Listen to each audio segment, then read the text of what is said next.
Hi friends, ഇന്ന് നമുക്ക് വളരെ എളുപ്പം തയ്യാറാക്കാൻ പറ്റുന്നതും അതേപോലെ തന്നെ നല്ല ടേസ്റ്റും ആയിട്ടുള്ള കുമ്പളങ്ങ ഓലൻ എങ്ങനെയാണ് തയ്യാറാക്കാൻ നോക്കാം.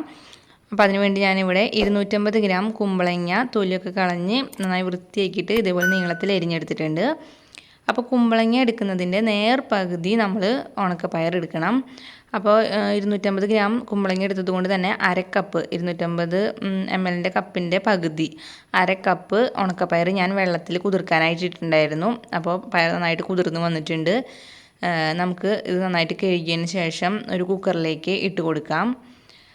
ഇനി ഇത് പയർ മുങ്ങുന്ന അത്രയും വെള്ളം ഒഴിച്ചു കൊടുത്തിട്ട്, ഒരുപാട് വേണ്ട, കറക്റ്റ് മുങ്ങുന്ന അത്രയും വെള്ളം, പിന്നെ ആവശ്യത്തിനുള്ള ഉപ്പ് ഇട്ട് കൊടുത്തിട്ട് ഒരു 2 വിസിലടിക്കുക. 2 വിസിലടിച്ചിട്ട് ഫ്ലെയിം ഓഫ് ചെയ്യാം. അതിൻ്റെ എയറൊക്കെ പോയി വരുമ്പോഴേക്കും പയർ കറക്റ്റായിട്ട് വെന്ത് വന്നിട്ടുണ്ടാവും. ഇപ്പോൾ ഇവിടെ പയർ പാകത്തിന് വെന്ത് വന്നിട്ടുണ്ട്.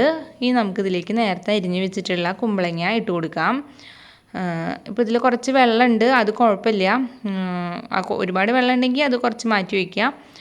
ഇനി ഇതിലേക്ക് തേങ്ങയുടെ 2 പാൽ ഒഴിച്ചു കൊടുക്കണം. ഞാനിവിടെ അരമുറി നാളികേരം ചിരകിയിട്ട് അതിൽ കുറച്ച് വെള്ളം ഒഴിച്ചു കൊടുത്തിട്ട് ഒരു 1/4 കപ്പ് 1/4 പാൽ മാറ്റി വെച്ചിട്ടുണ്ടായിരുന്നു. പിന്നെ ഉള്ള നാളികേരത്തിൽ നിന്നാണ് 2 പാൽ എടുത്തേക്കുന്നത്.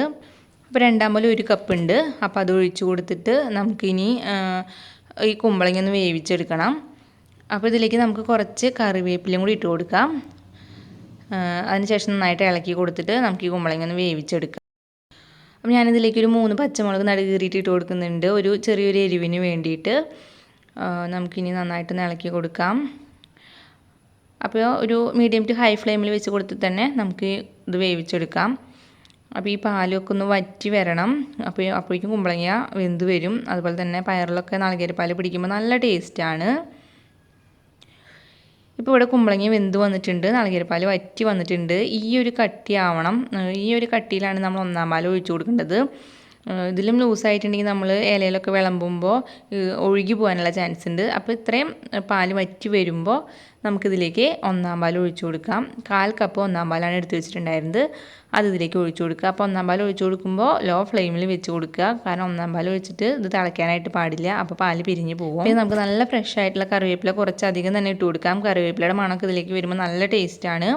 പിന്നെ ഉപ്പ് നോക്കിയിട്ട് ആവശ്യത്തിന് ഉപ്പ് ഇട്ട് കൊടുക്കുക. അപ്പോൾ പയറിൽ ഉപ്പിട്ടിട്ട് ആണ് വേവിച്ചത്, എന്നാലും ഉപ്പ് നോക്കിയിട്ട് ആവശ്യത്തിന് ഉപ്പ് കൊണ്ടിട്ടിട്ട് ഒന്ന് ജസ്റ്റ് ഒന്ന് ഇളക്കി കൊടുക്കുക. ഇനി ലാസ്റ്റായിട്ട് ഇതിലേക്ക് നമുക്ക് 1 ടേബിൾ സ്പൂൺ വെളിച്ചെണ്ണ, നല്ല വെളിച്ചെണ്ണ ഇതിലേക്ക് ഒന്ന് ഒഴിച്ചു കൊടുത്തിട്ട് ഒന്നും കൂടി ഒന്ന് ഇളക്കി കൊടുക്കാം. വെളിച്ചെണ്ണയും കൂടി വന്നു കഴിഞ്ഞിട്ടുണ്ടെങ്കിൽ നല്ല അടിപൊളി ടേസ്റ്റാണ് ഇതിന്. ഇനി ഇത് നമുക്കൊന്ന് കുറച്ച് നേരം ഒന്ന് മൂടി വയ്ക്കാം. വേറൊരു മൂടി കൊണ്ട്, കുക്കറിൻ്റെ മൂടി കൊണ്ട് അടയ്ക്കേണ്ട. അപ്പോൾ അത് ഒന്നും കൂടി ഇരുന്ന് ഇതൊക്കെ ആകെ ഉടഞ്ഞ് പോവും. അപ്പോൾ സാധാ ഒരു മൂടി വെച്ചിട്ടൊന്ന് മൂടി വയ്ക്കാം. അപ്പോൾ ഇതൊന്ന് ഇരുന്ന് നല്ല പാകത്തിനുള്ള കട്ടിയായിട്ട് വരും. ഇലയിലൊക്കെ ഇടുമ്പോൾ ഒഴുകി പോവില്ല. അപ്പോൾ അടിപൊളി ടേസ്റ്റ് ആയിട്ടുള്ളൊരു കുമ്പളങ്ങ ഓലനാണ്. എല്ലാവരും ഒന്ന് ട്രൈ ചെയ്ത് നോക്കിയിട്ട് നിങ്ങളുടെ അഭിപ്രായങ്ങൾ എന്നെ കമൻസ് ആയിട്ട് അറിയിക്കുക. പിന്നെ ഈ വീഡിയോ ഇഷ്ടപ്പെട്ടാൽ ലൈക്ക് ചെയ്യാനും ഷെയർ ചെയ്യാനും മറക്കരുത്. പിന്നെ ചാനൽ ആദ്യമായിട്ടാണ് കാണുന്നതെങ്കിൽ പ്ലീസ് ചാനൽ ഒന്ന് സബ്സ്ക്രൈബ് ചെയ്യുക. അപ്പോൾ ഇനി വേറൊരു വീഡിയോ ആയിട്ട് കാണാം. അതുവരേക്കും എല്ലാവർക്കും ബൈ.